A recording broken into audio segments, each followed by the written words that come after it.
마태복음 2장 1절부터 12절까지입니다. 마태복음 2장 1절부터 12절까지 우리 같이 한 목소리로 예수 그리스도의 이 땅에 오신 그 말씀을 함께 봉독하시겠습니다. 헤롯 왕 때에 예수께서 유대 베들레헴에서 나심에 동방으로부터 박사들이 예루살렘에 이르러 말하되 유대인의 왕으로 나시니가 어디 계시냐? 우리가 동방에서 그의 별을 보고 그에게 경배하러 왔노라 하니 헤롯 왕과 온 예루살렘이 듣고 소동한지라. 왕이 모든 대제사장과 백성의 서기관들을 모아 그리스도가 어디서 나겠느냐 물으니 이르되 유대 베들레헴이오니 이는 선지자로 이렇게 기록된 바 또 유대 땅 베들레헴아 너는 유대 모을 중에서 가장 작지 아니하도다. 내게서 한 다스리는 자가 나와서 내 백성 이스라엘의 목자가 되리라 하였음이니이다. 이에 헤롯이 가만히 박사들을 불러 별이 나타난 때를 자세히 묻고 베들레헴으로 보내매 이르되 가서 아기에 대하여 자세히 알아보고 찾거든 내게 고하여 나도 가서 그에게 경배하게 하라. 박사들의 왕의 말을 듣고 갈새 동방에서 보던 그 별이 문득 앞서 인도하여 가다가 아기 있는 곳 위에 머물러 서 있는지라. 그들이 별을 보고 매우 크게 기뻐하더라. 집에 들어가 아기와 그의 어머니 마리아가 함께 있는 것을 보고 엎드려 아기께 경배하고 보배함을 열어 황금과 유향과 모략을 예물로 드리니라. 그들은 꿈에 헤롯에게로 돌아가지 말라 지시하심을 받아 다른 길로 고국에 돌아가니라. 아멘. 기도합시다. 주님, 당신의 영원한 진리 앞에 섰습니다. 오직 길과 진리와 생명이 되신 예수 그리스도만 계시되는 시간 되게 하여 주옵시고 이 시간 이 생명의 양식을 나누는 저와 이 모든 성도들 가운데 예수 그리스도의 참 진리를 하나라도 더 분명히 더 깊이 더 확실히 깨닫는 시간이 될 수 있도록 진리의 영으로 임하여 주옵소서. 부족한 종의 입술을 주장하사 오직 아버지의 마음에 있는 그 메시지만 전할 수 있도록 붙들어 주옵소서. 예수님의 이름으로 기도하였습니다. 아멘. 저는 지난 한 주간 다시 한번 이 믿음과 예배에 대하여 깊이 묵상하고 기도할 수밖에 없는 그런 한 주간을 보냈습니다. 한 주간 동안 이 교회를 시작하면서 하나님은 저로 하여금 다시금 복음의 참된 기초로 돌아가게 하신다라는 마음을 버릴 수가 없었습니다. 복음의 기초란 여기서 말하는 기초는 베이직을 말하는 게 아니라 파운데이션을 말하는 것입니다. 그저 1, 2, 3, ABC 하는 이런 베이직을 말하는 게 아니라 왜 집을 지을 때 아무리 겉에가 화려해도 뭐가 불분명하면 파운데이션, 그 바탕이 불분명하면 그 집은 무너질 수밖에 없는 것처럼 복음의 기초, 복음의 파운데이션 그것이 무엇인지를 확실하게 깨닫게 하시는 한 주간이었습니다. 이 복음의 본질적인 기초의 가장 중요한 내용들 우리는 늘 기억해야 합니다. 하나님이 이 세상을 이처럼 사랑하사 독생자 예수 그리스도를 우리에게 보내어 주셨다라는 것, 또 그 영원한 말씀, 그 진리가 육신이 되어 이 땅에 구원자로 오셨다라는 사실, 그리고 그 예수를 따라가는 것만이 천국의 영생에 이르는 길이요 지옥의 저주와 멸망을 피해갈 수 있는 유일한 구원의 길. 또 그 모든 내용들을 통해서 나는 이제 이 땅에서 무엇을 해야 하나, 얼바인 스펙트럼 교회는 어떤 교회가 되어야 하기에 왜 태어났는지, 또 여러분과 같은 성도님들을 하나님이 왜 이 교회에 이렇게 불러 모아주고 계시는지를 더 분명히 조금씩 알아가고 있습니다. 한 주간 동안 생각지도 못했고 기대해보지 못했던 이런 갑작스러운 놀라운 변화가 일어나면서요, 저는 히브리서 한 말씀의 한 절이 계속 떠올랐습니다. 히브리서에 보면 이런 말씀이 있습니다. 하나님의 손에, 살아계신 하나님의 손에 빠져들어가는 것이 무서울진저. 이런 말씀 보신 적 있으세요?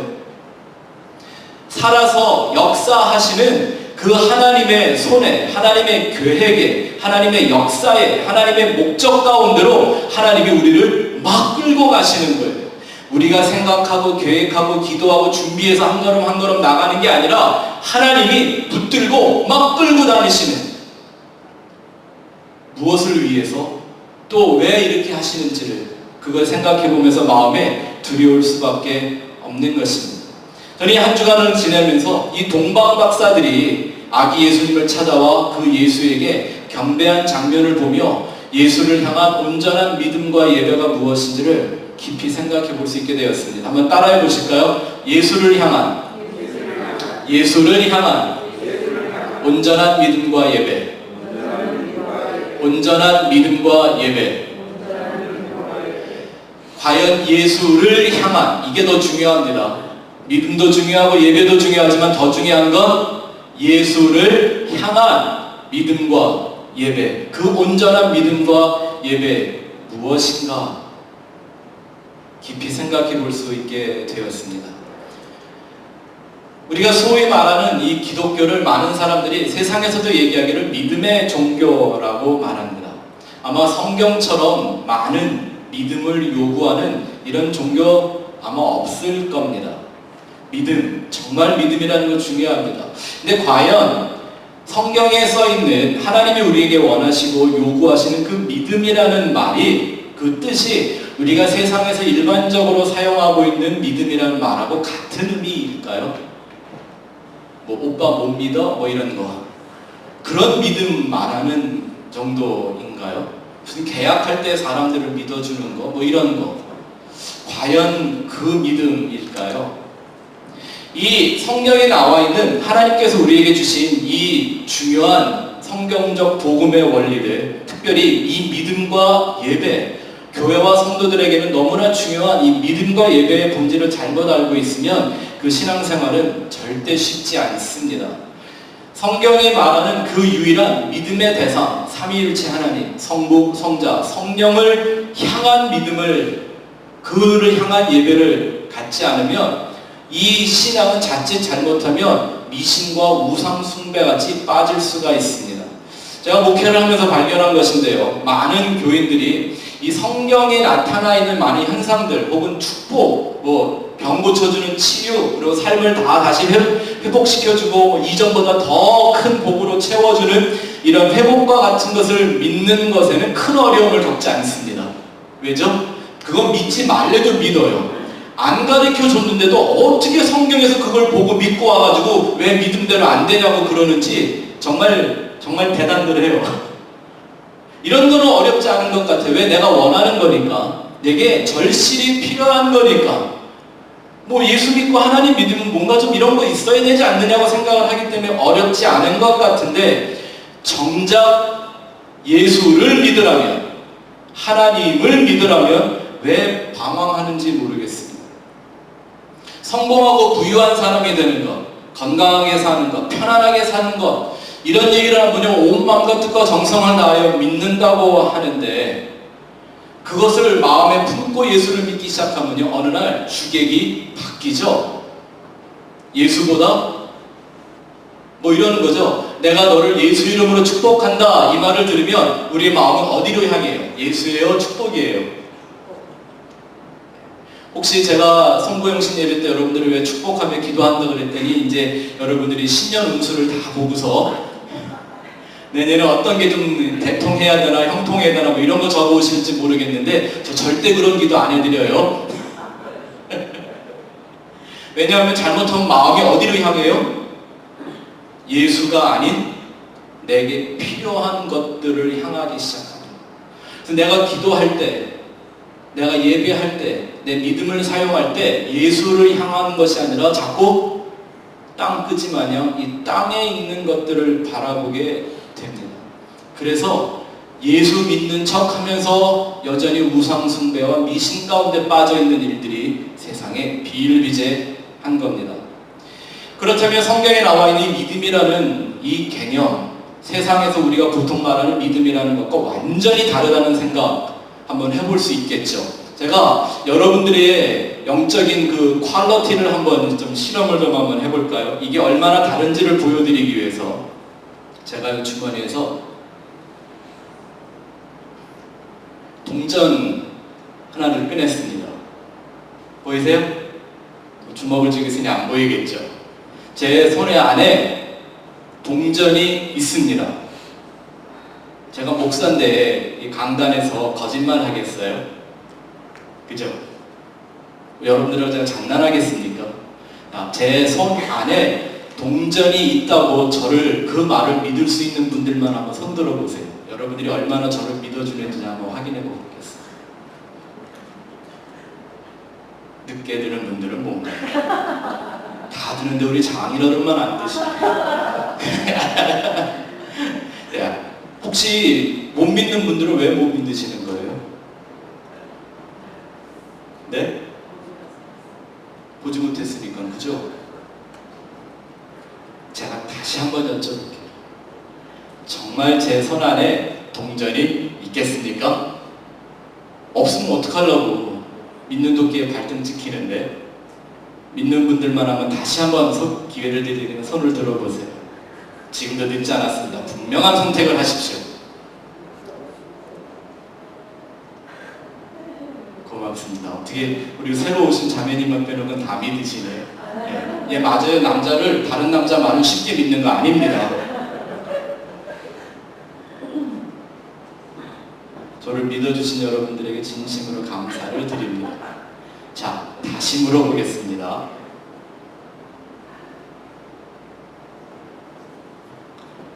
제 손 안에 동전이 있겠습니까? 없겠습니까?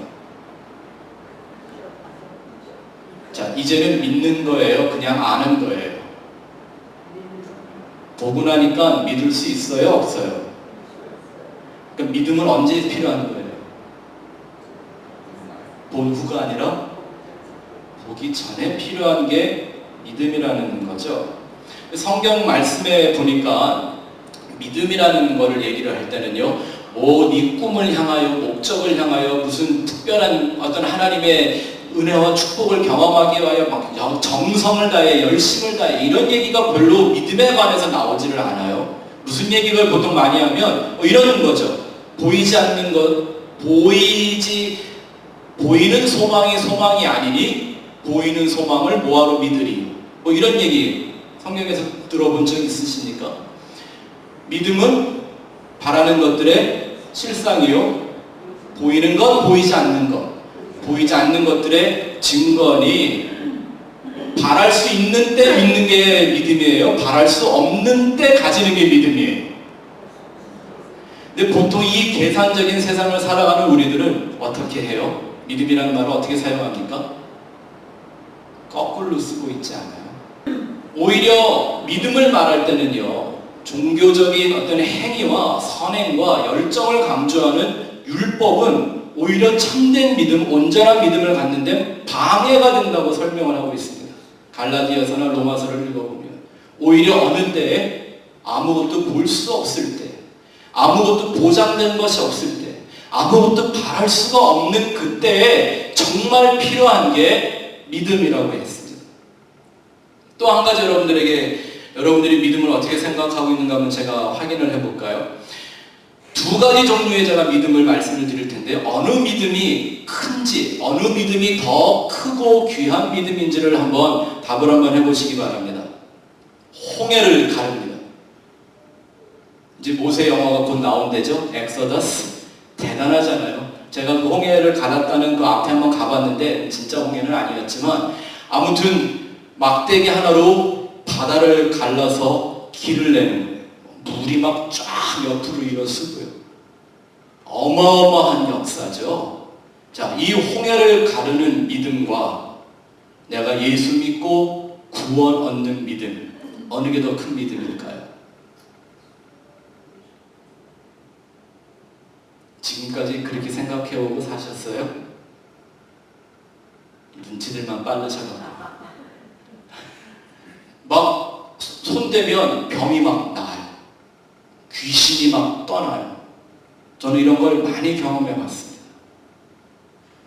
소경이 눈을 뜨기도 합니다. 4개월밖에 살지 못한다는 암 환자가 기도 한 방에 온 몸의 뼈에까지 전이가 됐다라는 사람이 그냥 치료받는 걸 봤습니다. 이런 믿음과 예수 믿고 구원 얻는 믿음, 어느 게 더 큰 믿음이죠?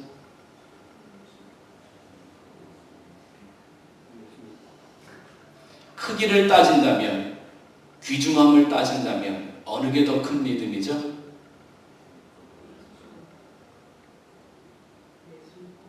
지금까지 그렇게 생각해보고 사신 거 맞죠? 생각해보세요. 병을 고쳐도 귀신을 쫓아내도 예수님이 내가 너를 모른다고 말씀하시면 주여 주여 하는 자마다 다 하나님의 나라에 들어갈 것이 아니라고 하셨는데, 예, 신비하죠. 바다가 갈라지고 병이 막 낫고 안진뱅이가 막 일어나고 놀랍죠. 근데 예수를 믿지 않는다면, 예수를 모른다면, 왜냐하면 이런 현상들은, 이런 초자연적인 현상들은요, 꼭 예수가 아니라도 일어날 수 있습니다. 무당이 작두를 타도 귀신은 공조를 해줍니다. 나가는 것 같이 하다가 또 들어오고. 왜? 그래야 계속 구슬 해주니까. 그게 다 귀신의 역사들입니다. 다 그렇게 공조를 해줘요. 부적을 붙이면, 예? 한동안 집안에 애군이 떠나는 것처럼 그런 일이 벌어져요. 왜일까요? 그래야 자꾸 부적을 붙여 귀신의 역사에 빠지게 만드니까. 허망한 마음에, 그 마음의 심령이 완전히 무너지게 만드는 거니까. 이런 일들은 예수가 아니라도 일어날 수 있습니다. 하지만 우리의 영혼을 구원받아 천국에 이르는 그 믿음은 뭐밖에는 가능하지 않아요? 예수 믿는 믿음입니다. 근데 제가 목회하면서 발견한 많은 참 안타까운 문제 중에 하나는, 많은 사람들이 예수 믿고 구원받은 믿음은 기본이고 그 위에 뭘 다 자꾸 쌓아 올려야 하지 않는가라고 생각을 하는 겁니다. 아니요. 예수 믿는 그 믿음보다, 구원 얻는 그 믿음보다, 영생 얻는 그 믿음보다 더 크고 위대한 믿음 없습니다. 그것이 가장 거룩하고 가장 위대하고 가장 소중한 믿음입니다. 저 병 못 고쳐도 괜찮아요. 하지만 예수 믿고 구원은 받아야 합니다. 제가 기도했을 때 귀신이 안 나가도 괜찮아요. 그러나 저는 예수와 함께 천국 문으로 들어가야 합니다. 어느 믿음이 더 중요할까요? 저 예수 믿고 부자 안 돼도 괜찮습니다. 그냥 있는 대로 살면 어땠습니까? 많아봐야 이상한 거 다니기 어렵지. 괜찮습니다. 그런데 천국에 나를 위해 예비한 그 집은 전 포기할 수 없습니다. 어느 믿음이 더 절실하죠? 예수 믿고 구원받는 믿음. 여러분들이 태산을 명하여 저 바다로 던지라고 해도 될지언정 여러분 안에 있는 그 예수 믿고 구원받는 믿음, 그리고 오늘도 그 구원을 이루어가는 그 믿음보다 더 크고 귀한 믿음은 없습니다. 이걸 여러분들 마음으로 확신하시면요, 제 설교를 90%는 다 이해하신 겁니다. 그래서 성경은 믿음의 책이라고 말합니다. 처음부터 아주 결정적인 믿음을 요구합니다. 이런 거죠. 태초에 하나님이 천지를 창조하시니라. 땡. 설명이 없어요. 설득도 안 해요. 이해가 되냐? 이런 것도 안 물어봐요. 저는 하나님이 아니기 때문에 여러분들이 정말 이해했는지 자꾸 확인하고 넘어가는데, 우리 하나님은 그런 것도 안 하세요. 태초에 하나님이 천지를 창조하시니라. 가로 열고 믿거나 말거나 가로 닫고. 믿든지 말든지 하나님의 절대적인 선포입니다. 이 성경에 나와 있는 우리 하나님의 성품들을 보면요, 믿음에 관한 것들 외에는 우리 하나님 굉장히 관대한 모습을 보여주십니다. 모든 죄 막 다 사해 주시고요. 니느웨라는 도시도 막 불로 멸하려고 하다가 회개하고 금식하니까 그냥 다 용서해 줘 버리시고, 막 하나님 이렇게 관대한 모습, 그의 사랑, 그의 은혜, 그의 자비함, 용서, 축복. 어떤 인생들이 하나님 앞에 와서 말도 안 되는 질문을 하면요, 또 하나님이 아주 또 섬세하게 상세하게 다 설명도 해주고 이해를 시켜주세요. 그런데 믿음에 관하여만큼은 절대 양보가 없으십니다. 예수님도 마찬가지였습니다. 우리의 죄를 위하여 대신 죽어주실 만큼 관대함과 은혜를 우리에게 보여주신 예수님인데, 믿음에 관하여만큼은 결코 타협과 양보가 없었다라는 사실입니다. 마가복음 16장 16절에 이렇게 선포하고 있습니다. 한번 같이 읽어볼까요? 시작! 믿고 세례를 받는 사람은 구원을 얻을 것이요 믿지 않는 사람은 정죄를 받으리라. 여기에 무슨 타협과 양보가 있어요? 설명도 안 해요. 또 볼까요? 여러분들 잘 아시는 요한복음 3장 16절부터 18절 말씀. 시작! 하나님이 세상을 이처럼 사랑하사 독생자를 주셨으니 이는 그를 믿는 자마다 멸망하지 않고 영생을 얻게 하려 하심이라. 하나님이 그 아들을 세상에 보내신 것은 세상을 심판하려 하심이 아니요 그로 말미암아 세상이 구원을 받게 하려 하심이라. 그를 믿는 자는 심판을 받지 아니하는 것이요 믿지 아니하는 자는 하나님의 독생자의 이름을 믿지 아니함으로 벌써 심판을 받은 것이지라. 여기 무슨 타협과 무슨 양보가 있습니까? 이 성탄절 원래 예수님의 생일 아닙니다. 역사적으로 보면요, 예수님의 생일 모릅니다. 로마 카톨릭으로 변질을 내면서 태양신을 섬기던 날이 슬쩍 기독교 안으로 들어왔는데, 그래도 하나님이 이 날을 교회가 지키도록 허락하신 의미는 여기 있습니다. 1년 내내 딴소리를 하더라도 이날만큼은 내가 왜 예수 그리스도를 세상에 보냈는지를 기억하고 돌아오라라는 거죠. 사실 이 절기는 파티하고 술에 취할 그런 때가 아닙니다. 우리를 위하여 이 땅에 오신 그 독생자 앞에, 그 하나님의 깨어진 심령 앞에 다시 무릎을 꿇어야 할 때인 거죠. 그래서 기독교는 그렇게 믿음하는 겁니다. 오직 믿음으로만 하나님을 발견하게 되고, 믿음으로만 구원을 얻게 되고, 믿음으로만 이 살아있는 진리의 역사를 경험하기 때문입니다. 성경에 나와 있는 하나님의 진리, 예수님의 복음, 나름대로 논리적으로 이론적으로 얼마든지 설명이 가능하지만 많은 경우 그 안에는 믿음이 아니고는 그 실체를 발견하기 어려운 부분들이 없지 않아 있습니다. 생각해 보세요. 2000년 전에 이 지구 반대쪽에 있던 그 한 작은 나라에 목수 아들이 십자가에 못 박혀 죽었다라는 걸 믿으면 내가 천국 간대요. 이게 믿어져요? 이게 어떻게 그냥 믿어지나요? 네? 이 성경의 진리들은 그래서 믿음으로만, 믿음이라는 그릇으로만 담아둘 수가 있습니다. 뜨거운 찌개를 플라스틱 그릇엔 끓일 수가 없잖아요.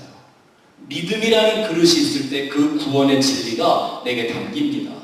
믿음이라는 공식을 깨달을 때만 이것들이 이해가 됩니다. 예를 들어 아무리 복잡한 수학도요 1 더하기 1이 2라는 걸 모르면 다른 걸 풀어갈 수가 없듯이 믿음은 바로 그 가장 하나님의 구원의 원리를 가르쳐주는 공식이기도 합니다. 또 믿음이라는 도구를 통해서만 성경의 이 구원의 진리는 우리 삶의 실제가, 리얼리티가 됩니다. 이런 거죠. 아무리 뛰어난 집을 건축하기 위해 설득을 가졌다 해도 맨손으로는 지을 수 없어요. 하나님이 이 성경을 통해 우리에게 이 놀라운 구원을 계시했지만 믿음이라는 도구가 없으면 그것은 내 삶에 결코 이루어질 수가 없다라는 겁니다. 로마서에 아주 위대한 말씀이 있습니다. 한번 따라할까요? 오직 의인은 믿음으로 말미암아 살리라. 믿음으로 말미암아 살리라.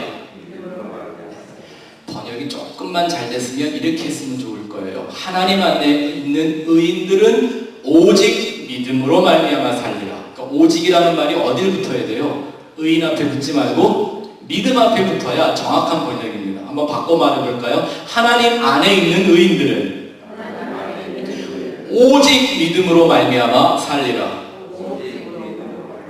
이 한마디가 세계 역사를 한번 뒤집었다라는 거 아십니까? 이런 온전한 믿음 가지기 쉽지가 않습니다. 믿음을 갖기로 결정한 사람들한테는 좀 상대적으로 쉬울 수 있지 모르겠지만, 믿음에 대한 끊임없는 자기의 어떤 점검과 도전이 없으면 나도 모르는 사이에 온전한 믿음을 향해 나아가기보단 이 세상이 말하는 그런 믿음, 또 내가 살면서 나 혼자 갖고 있는 왜 사전 있잖아요. 나폴레옹도 사전이 있었죠. 내 사전에 뭐가 없다? 불가능이라는 단어가 없다. 이런 것처럼 대화를 해보면요, 여러분 한 분 한 분이 다 자기 사전이 하나씩 있어요. 세상과 상관없이. 근데 우리가 보통 가지고 있는 이 믿음이라는 이 의미가 내 사전에 어떻게 써 있나요? 긍정적이에요? 부정적이에요? 살면서 지금 믿음의 실체를 얼마나 많이 맛보고 살아요? 그죠? 믿었던 사람들에게 당하고, 때로는 믿었던 배우자들한테도, 혹은 자식들에게도, 부모들에게도, 친구들에게도, 그렇게 믿었던 꿈도 어느 날 날아가고, 믿었던 주식이 떨어지고, 믿었던 자기 운전 실력 까닭에 사고가 나고, 뭔가 믿으면 믿는 만큼 이 세상에서는 실패와 상처를 맛보는 것 같은 세상을 살다 보니까 믿음 하지만 사실 믿음에 대하여 우리는 그렇게 큰 전문가들이 아닌 것 같아요. 잘 안 믿어주잖아요. 믿느냐고 물어보면 그냥 금방 내 안에서 yes I do 하고 나오는 게 아니라 한번 쳐다봐요. 이렇게 되짚어봐야 돼요. 그리고 믿어주려고 하기보다는 속지 말아야 하는 생각이 먼저 드는 거예요. 그게 우리의 성품과 속성 속에 들어와 있는데 우리가 어떻게 하나님을 그렇게 잘 믿을 수가 있겠습니까? 이 온전한 믿음 무엇인지 한번 설교를 들어보면서 한번 빨리 말씀을 보도록 하겠습니다. 믿음에 두 가지 차원이 있습니다. 첫 번째는 내가 선택하는 믿음입니다. 내가 선택하는 믿음입니다. 누구나 처음엔 믿음의 길을 자기 스스로 선택하게 됩니다. 믿음의 길로 가야 하겠다는 생각이나 동기부여, 의지 이런 것들에 안에 생기는 때가 있습니다. 쉽게 말하면 이런 거죠. 죽을 수밖에 없는 위기를 만나는 것. 물에 빠지면 모래도 잠든다고. 네. 그렇게 교회를 찾아오는 분들이 참 많이 있습니다. 또 어서 듣기는 모든 신들 중에 하나님이 제일 세대요. 그래서 기왕이면 힘없는 신을 자꾸 방황하다가 시간 낭비하지 않고 제일 센 신을 향하여 오는 거예요. 그게 어디예요? 교회에 오는 겁니다. 초자연적인 어떤 힘이 필요할 때, 내 힘과 내 능력과 내 수준으로 안 되는 일을 반드시 해야만 될 때 내가 스스로 어떤 믿음의 길을 선택해 보게 되죠. 한국 교회는 이런 게 있어요. 수능을 보는 그 11월 달인가요? 그때가 되면요, 한국 교회는 대박이 난답니다. 새벽 기도가 자리가 없을 만큼 사람들이 모인대요. 뭐 교회만 아니라 모든 종교단체들이 수능 때문에 대박이 난대요. 제가 이런 좀 씁쓸한 얘기도 들어봤습니다. 대한민국에 수능이 없어지지 않고 실험 문제가 계속 이어지는 한 한국 교회는 망하지 않는다. 이 세상의 고통과 문제 속에서 기생하고 있는 종교로 전락하고 있는 거죠. 물론 참된 믿음 안으로 들어오는 시작인 것은 좋은데 그 시작에 머물러 있는 게 문제가 된다는 것입니다. 하나님은 그렇게 해서라도 우리의 발걸음을 예수 그리스도의 십자가로 구원의 문으로 인도해 보시고 우리를 초청하시는 겁니다. 부르시는 겁니다. 어느 날 집을 한번 보러 갔더니 거기서 본 이상한 아저씨가 목사였다니. 생각해 보세요. 왜 하나님이 그렇게 하셨을까요? 네. 저도 이상합니다.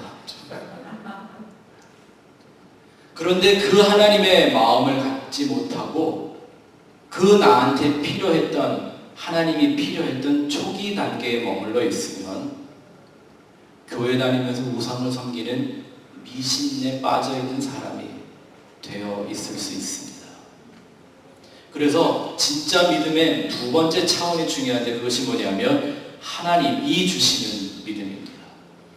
내가 내 뜻대로 내 필요대로 선택하는 차원의 믿음이 아니라 하나님 그분이 우리의 유일의 믿음의 대상이 되시는 하나님 그분이 내게 주신 믿음입니다. 에베소서 2장 8절 9절 말씀에 보면 이렇게 나와 있습니다. 한번 같이 읽어볼까요? 시작. 너희는 그 은혜에 의하여 믿음으로 말미암아 구원을 받았으니 이것은 너희에게서 난 것이 아니요 하나님의 선물이라. 행위에서 난 것이 아니니 이는 누구든지 자랑하지 못하게 함이라. 믿음이 뭐라고요? 하나님이 주시는 선물입니다.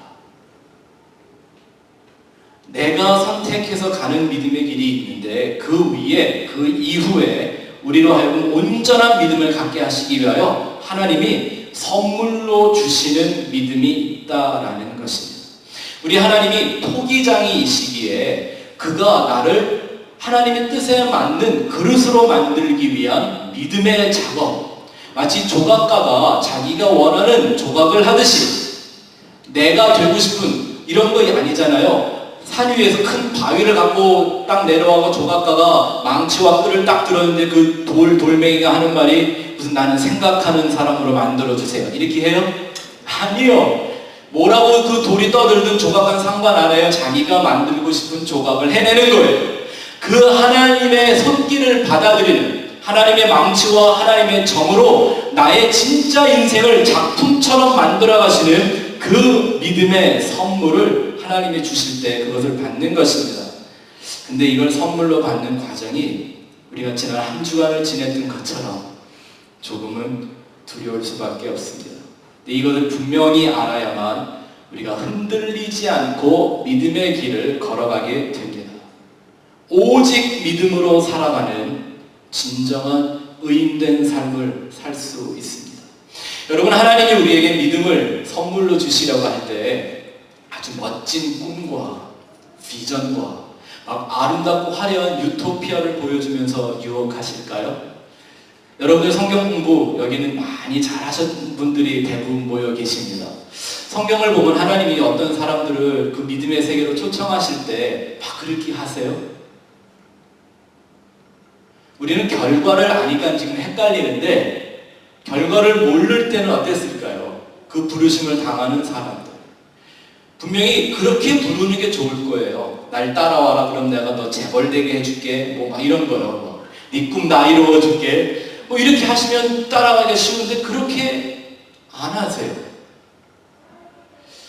바람직한 방법이는지 모르겠지만 성경을 보면 과연 정말 하나님 예수님이 그렇게 하시나요?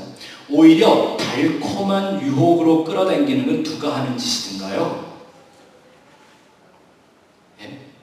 보암직도 하고 먹음직도 하고 지혜롭게 할 만큼 탐스럽게 만들어서 내 눈앞에 당장 먹지 않으면 안 될 것처럼 보여지게 만드는 건 누가 하는 짓이에요? 그런 유혹은 마귀나 하는 거죠. 그래서 하나님이 우리에게 온전한 선물로 주시는 이 믿음의 요소가 뭔지를 믿음에 대한 얘기를 다 할 수는 없지만 한 세 가지만 같이 생각해 보자. 첫 번째, 온전한 믿음의 대상은 오직 하나님 그리고 예수 그리스도 그리고 그 진리입니다. 믿음은 방식이 중요하지 않고 대상이 중요합니다. 따라합시다. 믿음은 방법이 중요하지 않고 대상이 중요하다. 우리 기독교의 라인, 이 복음의 믿음은요, 내가 되고 싶은 뭔가를 믿고 그걸 열심히 해서 일해서 정성을 들여 이루어가는 그런 자아성취적인 그런 종교가 아닙니다. 누구를 믿는 것? 오직 예수 그리스도, 그를 보내신 하나님과 그 영원한 진리를 믿는 것입니다. 이 예수 그리스도를 믿는다는 이 진리에 어떤 다른 불순물들이 끼어들어가는 순간 복음은 변질되고 맙니다. 여기 계신 자매님들 다이아몬드 다 좋아하시죠? 반딱거리는 거, 조그만 거. 예? 내가 볼 때는 유리나 다이아몬드나 다를 바가 없는데 반짝이기 마찬가지인데 보니까. 근데 보면요, 그 다이아몬드는 뭐에 의해서 가치가 결정되나요? 물론 크기도 중요하지만 그 안에 불순물이 없어요. 예. 비록 24금 순금이 누렇고 색깔은 별로 안 이뻐요. 근데 어떤 금이 비싸요? 순금이 비싸요. 뭐 때문에? 불순물이 없는 purity. 그래서 우리 믿음이 하나님 앞에 불순물이 없는 온전한 믿음으로 드려지려면 믿음의 대상이 무엇을 믿느냐가 분명해야 합니다. 우리는 세상에서 만사형통, 무사한일, 천하태평 이걸 믿는 종교가 아니라 천지를 창조하시고 나를 위해 독생자 예수 그리스도를 구원자로 보내어 주신 그 예수를 믿고 오직 그의 진리를 따라가는 사람들입니다. 우리는 성경이 있으니까 이걸 이렇게 쉽게, 상대적으로는 쉽게 듣고 믿고 알아갈 수가 있는데요. 성경에 나와 있는 사람들은 참 힘들게 이걸 배웠습니다. 노아라는 사람 아시죠? 노아 할아버지. 한번 생각해 보실래요? 어느 날 갑자기 하나님이 찾아와서 노아라는 한 노인네에게 방주를 만들라고 얘기하셨습니다. 내가 이 온 세상을 물로 심판할 것이다. 그러니 배를 하나를 만들어라. 노아는 상상을 할 수 없었던 일입니다. 왜냐하면 이 창조과학자들이 추측을 하건대 노아 홍수 이전에는 이 땅에 비가 없었을 거라고 생각을 합니다. 그런 증거들도 있고요. 하나님이 지구를 완전히 이 그린하우스, 완전한 그린하우스 같이 만들어 놓으셔서 하늘에서 비가 특별히 내리지 않아도 땅 속에 있는 물과 공기 중에 있는 수분을 갖고 모든 식물들이 다 정상적으로 자라날 수 있도록 그렇게 만들어졌을 것이다 라고 생각하고 그런 증거들을 제시합니다. 그러니 노아는 사는 날 동안 100년을 넘게 사는 동안에 비가 오는 걸 한 번이나 본 적이 있어요? 없어요? 없어요. 하늘에서 비가 내린다고 그럴 때 노아가 그 말이 무슨 말인지 알았을까요? 하늘에서 왜 물이 떨어져? 더군다나 그 시대는 바다에 나갈 일이 있었어요? 없어요? 배를 본 적이 있어요? 없어요? 그러니 no wonder 하나님이 노아에게 방주를 만들 때 어떻게 만들려고 제 설계도를 정확하게 만들어 주셨잖아요. 왜요? 모르니까. 본 적이 없으니까. 근데 그것도요, 자기 식구들 이렇게 타고 갈 수 있는 조그만 뗏목 같은 거였나요? 아니요. 그 모든 동물들의 그 암수로 한 쌍씩을 다 담아볼 만큼 엄청나게 큰 방주를 지어요. 몇 년 동안? 하루도 아니고 120년 동안. 저는 우리 교회 장소를 잃어버릴까봐 고통했던 그 12시간도 힘들던데 120년 사람들은 와서 끊임없이 미쳤다고 말할까. 저거 결국은 미쳤구나. 왜냐하면 다른 사람들도요, 비가 온다, 홍수가 난다, 배 이런 거 본 적이 없는 거예요. 그리고 그 당시만 해도 지구가 네모나다고 생각하고 살았죠. 물 끝에 가면 떨어져 죽는데 왜 거기를 가려고 그러냐고. 아무도 이해하지 못하는 거예요. 노아는 이해했을까요? 생각해 보세요. 보고 믿는 게 아니라 보지 않는 걸 믿을 수밖에 없는데 이유는 단 한 가지. 비가 올까봐 아니고 홍수 날까봐 아니고 하나님이 말씀하셨으니까. 그러니 노아는 뭐밖에는 믿을 수가 없어요. 이 상황에 조롱받고 핍박받는 그 시간 동안에 유일하게 할 수 있는 건 내게 말씀하신 그 하나님. 그 하나님 외에는 믿을 게 없는 거였어요. 믿음의 조상이라고 하는 아브라함이요. 참 하나님이 이 아브라함을 통해서 가르쳐준 진리가 대단합니다. 아브라함이 75세에 불러다가 아들을 주시겠다고 해서 얼마나 좋았을까요? 그리고 아마 그날부터 이 두 노인네는 아들 만들려고 굉장히 애를 썼을 겁니다. 왜요? 시간이 얼마 안 남았으니까. 자기들이 알잖아요. 자신의 육체의 상태를 아니까 내가 정상적으로 아기를 생산할 수 있는 시간이 얼마 안 남았다라는 거 아니까 얼마나 힘과 뜻과 정성을 다했을까요? 근데 아들 생겼어요? 안 생겼어요? 안 생겼어요.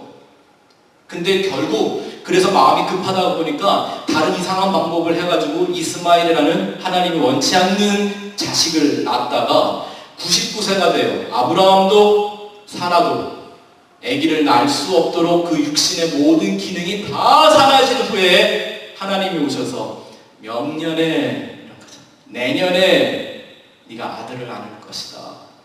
그 말을 듣고 사라 할머니가 장막 밖에서 비웃으셨어요. 아니 당연히 웃죠. 여러분들이 마음 그러겠어요? 여러분 명년 이맘때 이 자리가 빈자리가 하나 없이 꽉 찰 거예요. 웃잖아요. 이거 봐봐. 왜 그렇게 하신 걸까요? 왜 아브라함이 자기 힘과 정성으로 노력할 때 안 주시고 아무것도 할 수 없을 때 주셨을까요? 믿음의 원칙이죠. 네가 하는 게 아니라 내가 하는 것이다.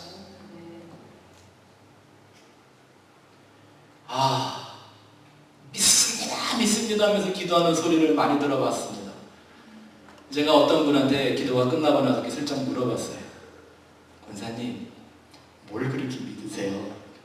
몰라요 목사님, 난 그냥 믿어. 뭘 모르는지도 모르면서 믿는다고 하시는 그분의 믿음이 전 대단하다고 느껴졌습니다. 근데 저도 해보니까요, 언제 믿습니다 하게 되든가 하니까 맞아요. 내가 막 내 안에 막 샘솟는 믿음이 올라올 때가 아니라 믿어지지 않으니까, 믿을 수 없으니까 자기 최면을 걸어요. 믿습니다. 근데 하나님이 갖고 있는 사전 속에 있는 믿음은 정반대입니다. 네 정성으로 너의 노력으로 하는 것이 아니다. 나의 은혜로 되는 것이다. 그래서 우리는 이 믿음의 대상, 이게 좀 큰일입니다. 시간이 없어서 재밌는 얘기를 더 많이 좀 해드려야 되는데, 여호수아 얘기 아시잖아요. 여호수아 여리고 그 성을, 그 철벽 성을요, 그 200만 명을 데리고 애들까지, 여러분들의 애들 지금 보시면 그때 애들이 어땠을까 이해가 되시죠? 상상이 되잖아요. 근데 그 애들을 입을 닫고 아무 소리 내지 말고 여리고를 한 바퀴씩 도르래. 이거 가능해요? 안 가능해요? 뭐 도르라 그러니까 도는 건 어떻게 했을는지 모르겠어요. 그 어린 애들이 엄마 아빠가 너 오늘 소리 내면 죽어 막 이래가지고 끌고 다녀갖고 애들이 무서워서 하루는 어떻게 했는지 모르겠지만 더 견디기 힘들 건 뭐였을까요? 여리고성에 사는 그 인간들이 아이고 참 놀고들 있네 이러고 조롱하는 거예요. 하루도 아니고 7일을. 그리고 마지막 날 제일 힘들 때 몇 바퀴를 돌라고요? 7바퀴를 돌려요. 그리고 마지막 돌고 나서 뭘 해라? 소리 지르고 싶었겠죠. 아마 정말 악을 썼을 거예요. 말이 돼요? 사람이 소리 지르는 철벽성이. 여리고성은요, 마차 2대가 양쪽으로 흘러갈 수 있을 만큼 철벽을 만들어 놓은 성입니다. 저도 그 성에 한번 가서 넘어진 성에 서봤는데 대단합니다. 옛날 사람들이 어떻게 그런 생각을 가졌는지. 근데 그렇게 할 수밖에 없었던 유일한 근거가 어디 있어요? 하나님이 말씀하셨으니까. 기도원의 300용사 한번 생각해 보십시오. 우리 지난 창립 예배 때 우리 교단의 목사님이 오셔서 여러분들을 기도원의 300용사 같다고 하셨어요. 할렐루야. 우리가 일당백하는 줄 어떻게 아시고? 근데 이게요, 우리가 이렇게 얘기로 들으니까 참 좋은 얘기인데 300명으로 뽑힌 사람들 심정 생각해 보셨어요? 물 먹으라고 그럴 때 가서 그냥 물 좀 손으로 떠먹었다고 전쟁 나가래. 말 돼요 이거? 아마 여러분들이 그 300명의 누구 하나를 아들로 갖고 있는 어머니라고 생각해 보세요. 그 전쟁에 능한 민족들과 지금 생사를 걸고 싸워야 되는데 10,000명도 아니고 자기 나라에 30,000명이 넘는 군인들이 있었는데도 불구하고 300명만 뽑아서 사지로 나가라고 할 때 그렇게 말씀하신 하나님의 마음 한번 생각해 보시라고요. 그래도 그 300명이 전쟁터에 나갈 수 있었던 유일한 이유는 뭐예요? 300명으로 전쟁을 이길 수 있다는 승산이 아니었어요. 작전이 좋아서도 아니었어요. 단 한 가지. 내가 믿는 그 하나님이 말씀하셨으니까. 믿음의 대상은 오직 우리 구주 예수 그리스도이십니다. 히브리서 말씀 같이 한번 읽어보죠. 시작. 그러므로 우리에게 구름같이 둘러싼 허다한 증인들이 있으니 모든 무거운 것과 얽매이기 쉬운 죄를 벗어버리고 인내로써 우리 앞에 당한 경주를 경주하며 믿음의 주여 또 온전하게 하시는 이를 예수를 바라보자. 그는 그 앞에 있는 기쁨을 위하여 십자가를 참으사 부끄러움을 개의치 아니하시더니 하나님 보좌 우편에 앉으셨느니라. 우리 예수가 어떤 분이라고요? 믿음을, 우리 성경말에 번역이 안 되어 있는데 The author of faith, 우리 믿음을 창조해 주시는 분이요, 그 믿음을 또한 complete, 온전하게 만들어 주시는 분이라는 것입니다.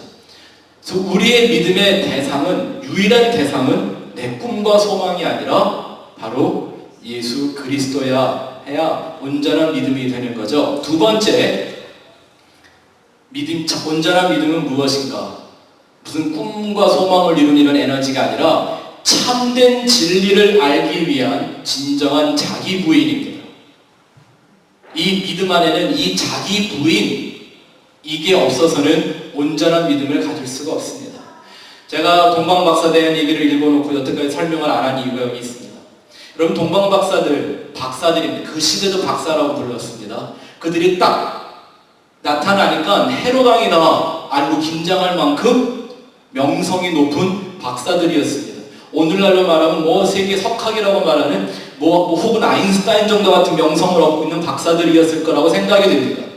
근데 이 사람들이 끊임없이 그 메시아의 오심을 기다리고 있다가 메시아가 나신다는 그런 확신을 얻고 별의 인도함을 받아서 쭉쭉 따라옵니다. 얼마나 기대했을까요? 그래서 왕들이나 귀족들에게만, 왕족들에게만 합당한 그 비싼 보배들, 황금과 유향과 모략을 가지고 그 하나님의 아들, 온 세상의 창조자의 아들, 그 독생자가 이 땅에 메시아로, 구원자로 태어난다고 해서 찾아왔는데, 이게 보니까 무슨 큰 궁전도 화려한 어떤 좋은 집도 혹은 병원도 아니고 자꾸 어디로 가요?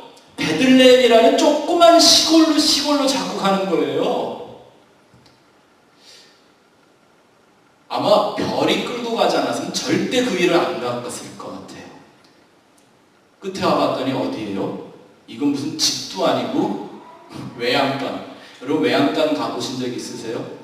저는 어려서 우리 이모님이 시골에서 농사를 지셔갖고 어릴 때 시골에 가면요 맨날 그 외양간에 가서 소 영을 먹이고 소 끌고 다니고 재밌어서 그런 걸 해봤는데, 외양간 안 들어가고 싶어요. 발을 어디다 놓을 데가 없어요. 그러고 그 독생자 메시아라고 하는 아기가 어디에 누워 있어요? 말구유. 야, 어떻게 하면 그 순간을, 그 장면을, 그 아기를 메시아라고 믿을 수 있었을까요? 어떻게 하면? 이게 보통 우리가 알고 있는 일반적인 상식에 맞아요, 틀려요? 왜냐하면 예수님의 탄생을 예언한 구약 성경의 말씀들을 보면요 나름 화려해요. For unto us a child is born. 핸델의 메사야 같은 데 나오잖아요. Unto us a child is given. 평강의 왕이요, 영존하시는 아버지라 막 이렇게 예언을 해놨는데 와서 보니까 더러운 말밥그릇에 그냥 천으로 뒤집어 놓고 싼 아기가 누워있는데 그가 이 땅을 구원할 메시아예요. 이 사람들의 믿음 하나 보십시오. 그 아기를 구원자로 인정하려면 방법은 하나밖에 없었습니다. 내가 지금까지 알고 있던 모든 것, 내가 생각했던 모든 것, 내가 연구해왔던 모든 가치관들 다 버려야 합니다. 자기를 부인할 수 있을 때, 자기의 모든 걸 내려놓을 수 있을 때에만 그 현실을 받아들일 수 있는 거예요. 그래서 예수님이 니고데모와 같은 아주 성숙한 종교인이 예수님을 찾아왔을 때도 네 종교와 그 열정으로는 안 되고 다시 거듭나야 한다. 부자 청년이 예수님한테 생명이 없는 길을 물어봤을 때 네가 그렇게 잘 만들어 놓은 네 재산과 너의 선한 마음으로 되는 게 아니라 그거 다 버리고 날 따라와야만 된다. 뭐 아니면 할 수 없었어요? 철저하게 자기를 부인하지 않으면 갈 수 없는 길을 만들어 하나님은 늘 이런 방식이셨어요. 그래서 예수님은 말씀하셨습니다. 아무든지 나를 따르려거든 자기를 부인하고 자기 십자가를 지고 나를 부인해서 빈손 들고 앞에 가 십자가를 붙드네. 의가 없는 자라도 도와주신 바라며 그 십자가만 붙드는 그 믿음. 이 진리를 깨닫기 위해서는 내가 알고 있던 모든 걸 다 부정하고 나의 모든 걸 부인할 때에만 참 진리를 깨닫게 되는 것입니다. 마지막 세 번째는 온전한 믿음의 요소, 하나님의 의를 드러나는 믿음의 연단입니다. 살아있는 믿음은 꼭 연단을 받습니다. 연단이라는 말 무슨 뜻인지 이해하십니까? 이 말을 처음 듣는 분들도 계시고 이 뜻을 잘 이해하지 못하는 분들은 모를 텐데, 연단이라는 게 아까 우리 금 얘기할 때요, 땅에서 금을 캐면 그 자체가 순금인가요? 아니에요. 그걸 불로 녹여서 순금만 쫙 녹여내야 돼요. 그걸 연단한다고 하죠. refining 하는 거예요. 순수하게 만드는 거죠. 하나님이 우리의 믿음을 이렇게 온전한 믿음, 순결한 믿음으로 만드시기 위해서 꼭 우리를 연단하세요. 나 자신을 부인하지 않으면 통과할 수 없는 이 연단을 우리에게 꼭 던지신단 말입니다. 저도 연단을 참 많이 받아보고 있고 앞으로 많이 받게 될 목사인데요, 문제가 이런 거예요. 연단을 받는 그 순간에는요, 이 상황이 말이 안 돼요. 받아보셔서 아시죠? 시험에 들어보면 상황이 말이 안 돼요. 그리고 어떻게 빠져나갈 구멍도 없어요. 하나님이 몰아가시면 그렇게 몰아가는 거예요. 근데 진정한 온전한 믿음을 만들기 위해서는 하나님이 반드시 이렇게 연단하세요. 그래서 제가 늘 마음에 품고 사는 중요한 믿음의 원리가 하나 있습니다. 그 밑에 한번 기록해 보세요. 성경에서 최고의 믿음은 아까 말씀드렸던 병 거치고 귀신 쫓아내고 바다를 가르는 믿음이 아니라 정금 같은 믿음입니다. 이 말은 믿음은 강도보다 순도가 중요하다는 말입니다. 믿음은 강도보다, 강도 아시죠? strength. 얼마나 강한가, 튼튼한가. 그 강도보다 뭐가 얼마나 pure한가, 순도가 중요합니다. 믿음이 있다고 막 들고 뛰는 사람들 가운데 불순물들이 많으면 그건 14분도 못 될 거예요. 그러나 우리끼리 하더라도 정금. 그래서 욥기에서 우리가 늘 보는 감동적인 말씀이 있잖아요. 내가 정금같이 나오리라. 왜? 하나님이 받으시는 가장 귀한 믿음은 세고 뜨거운 믿음이 아니라 거룩하고 순결한 정금과 같은 믿음이기 때문입니다. 오늘 예배가 좀 늦게 시작됐고 찬양을 좀 많이 해서 시간이 많이 갔습니다. 그래서 좀 부족한 내용들은 다음에 기회가 있을 때 더 말씀을 드리기로 하고, 오늘은 이렇게 말씀을 좀 내주려고 합니다. 믿음, 온전한 믿음이 무엇인가? 여러분들 마음에 목사님 그럼 예배는 언제 하시려고요? 방법이 하나 있습니다. 이거는 제가 설교 안 할 거예요. 여러분들이 오늘 듣고 깨달은 믿음이라는 말을 예배라고 바꿔보십시오. 그러면 다시 다 이해하게 됩니다. 예배의 대상은 누구? 오직 하나님과 예수 그리스도와 그 진리입니다. 참 진리를 알기 위해 우리는 끊임없이 나를 위한 예배를 드리는 게 아니라 하나님을 향한 예배를 드려야 합니다. 그리고 정말 하나님의 의를 드러나는 그 예배 하나하나는 마치 이 순간이 나를 연단하시는, refining해서 pure gold, 정금이 되게 만드시는 그 하나님의 은혜를 경험하는 것이 진정한 예배입니다. 기도하시겠습니다.